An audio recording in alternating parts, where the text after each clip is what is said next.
नमस्कार मंडळी, रामराम. आता तुम्ही व्हिडिओ बघून म्हणाल ताई तुम्हाला भस्म्या झालाय की काय? तर अजिबात काही नाही, मी अख्ख्या व्हिडिओमध्ये खातच राहते. कारण मातोश्री आहेत सुगरण, त्यामुळे त्यांना जे जे बनवायचं असतं ते ती सगळं बनवते आणि खाऊ घालत असते.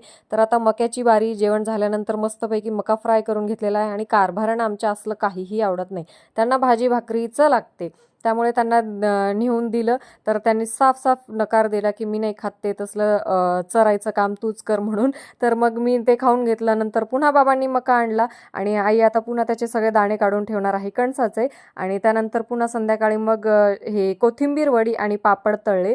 तर कारभाऱ्यांना हे असलं आवडतं.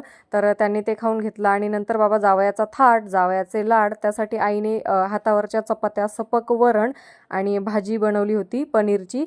तर इथे आता आई हातावरच्या चपात्या बनवत आहे जावई बुवांसाठी. बंधू राजे, कारभारी आणि बाबा जेवणासाठी बसलेले आहेत आणि मी गरम गरम चपात्या वाढत आहे.